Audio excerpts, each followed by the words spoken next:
When people talk about electric vehicles, the conversation normally circles around the same topics: range, charging networks, battery health, and acceleration. Well, there's one part the EV conversation that keeps popping up in marketing and online discussions, and very few people have ever questioned it: EV tyres. What are they? Do you really need them? Are they actually any better? Or have we all been bought into a message that's only partly true? Today, we're going to slow down and we're going to examine these claims and separate engineering fact from, well, very clever marketing. Let's dig in and let's see what's really happening when rubber meets the road. This is EV Unplugged, and I'm Craig.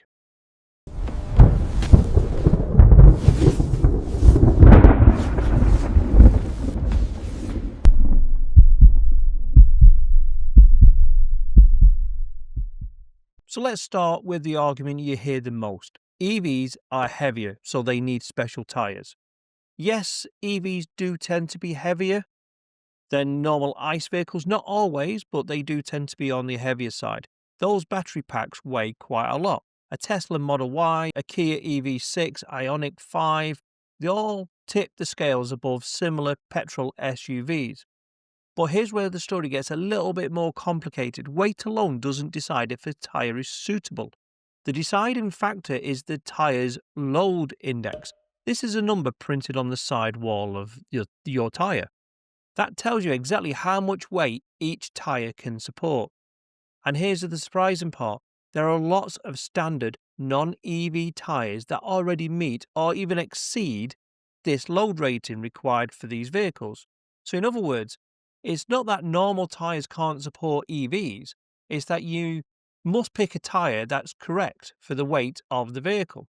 You would for a heavier petrol SUV or a van or a performance car.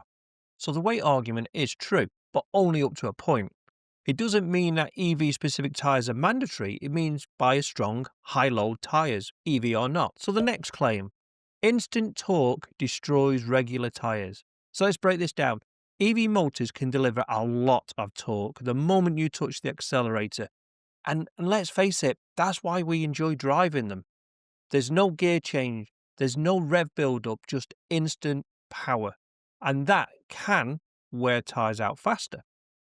But here's the part rarely included in this discussion: driver behaviour play a far bigger role than tyre branding. I'm a race car driver.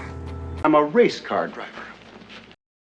If you floor the accelerator at every traffic light, and let's be honest, it is tempting sometimes, especially when you got a Corsa or an Astra or something next door to you that are popping and revving and you just know it hasn't got a chance in hell.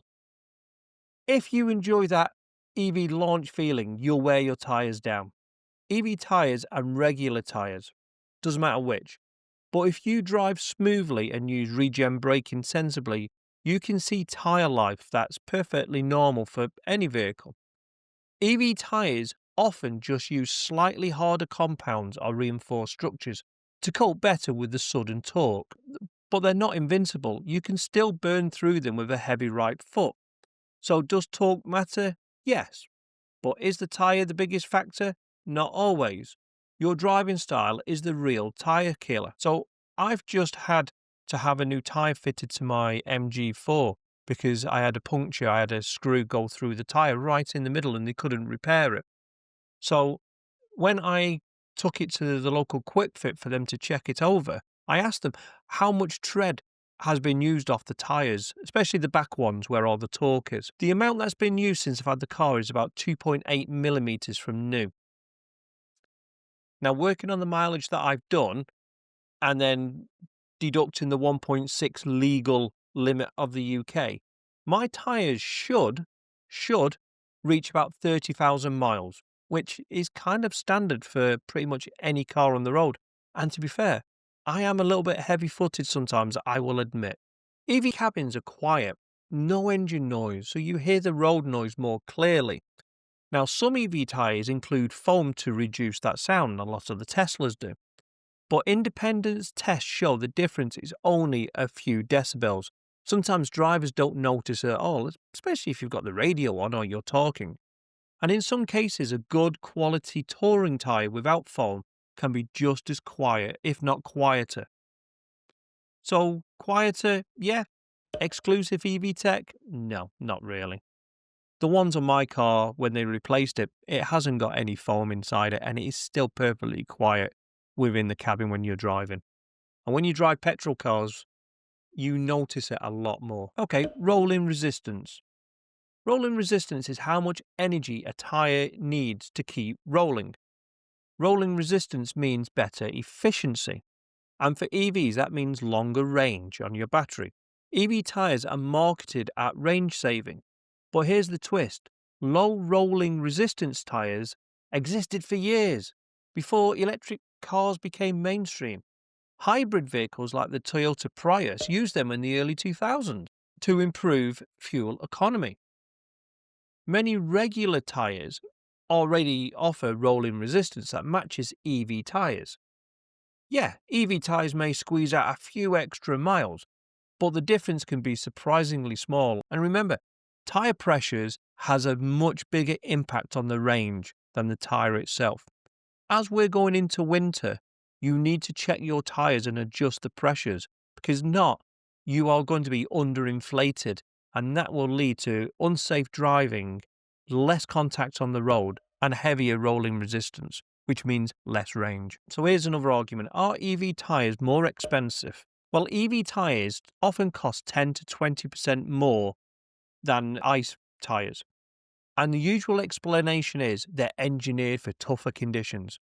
Now, that's partly true, but there are also other less advertised reasons. One is simple economics. EV tyres are newer and sold in lower volumes and positioned as a premium product. Manufacturers charge more because, well, they can. And here's the important part: despite costing more, EV tyres do not always last longer.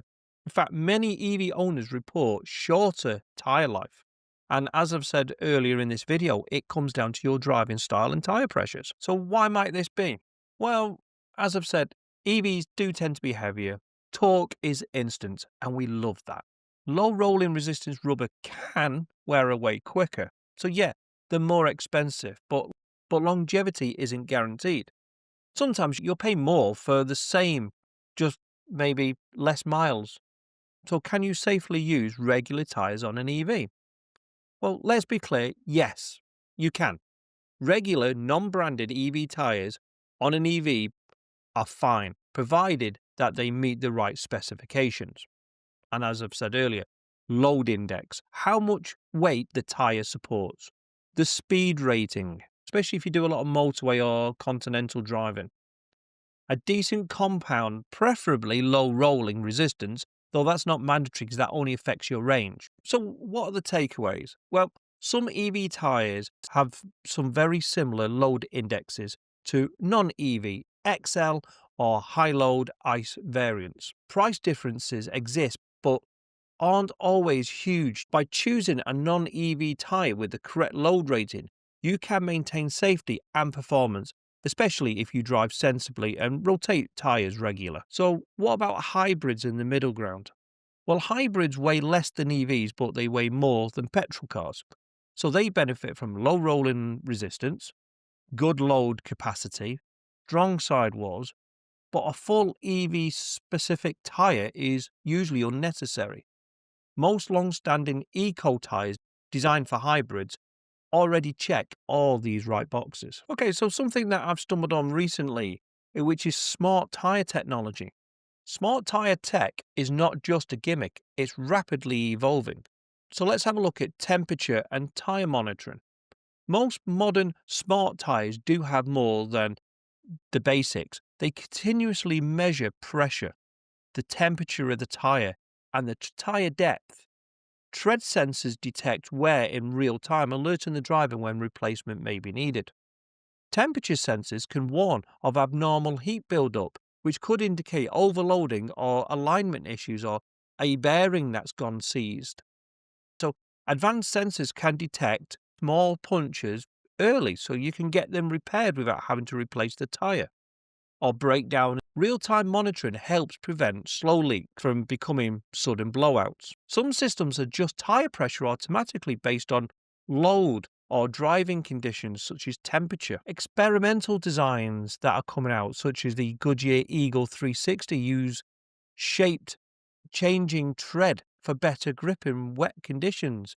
Smooth rolling on highways and self-healing materials for minor punctures. It's astounding the technology that's now coming out for tyres. So smart tyres can feed into the car's onboard data systems. For EVs, this could influence regenerative braking, the torque delivery, or even predict range loss from worn tyres. So why do EVs benefit more? Well, EVs are heavier, so temperature and wear monitoring is more critical. Tyre efficiency directly affects range, making accurate real-time data more valuable. Cabin quietness makes tyres wear and noise more noticeable, so early alerts improve comfort and safety if you swap the tyres. So the final verdict, what actually matters? EV tyres can help with noise, efficiency, and torque handling, but the essential thing you need are the right load rating for your vehicle. Whether it's an EV, a hybrid, or a petrol, you still need the right load rating. You need the right size tyre, high quality construction. So some of the cheaper brands will wear out faster or maybe not suitable for higher speeds. Sensible driving habits, and yeah, with the instant torque, that is a difficult one. Correct tyre pressures all year round, inflate them during the winter, deflate them during the warmer months. Regular rotation and alignment, so getting the tracking checked on them and rotating your tyres maybe once every 6 months, front to back and so on, to allow that even wear across all your tyres. If a tyre ticks these boxes, EV or ICE, it will perform safely and efficiently on an EV. EV tyres offer benefits but are not mandatory. And sometimes a high quality ICE tyre is just better value. So next time someone says EVs must use special tyres, you'll know the truth is much more nuanced. Thanks for watching. If you've run regular tyres on your EV or tried both types and noticed differences, drop your experiences in the comments below. Don't forget to like and subscribe. And if you feel like buying me a coffee, there's a QR code on the screen now. It's really appreciated. I appreciate every subscriber on this channel, and it really does mean a lot to me, and it makes me do more of these videos. So stay tuned, stay subscribed, drive safe, and I'll see you on the next video.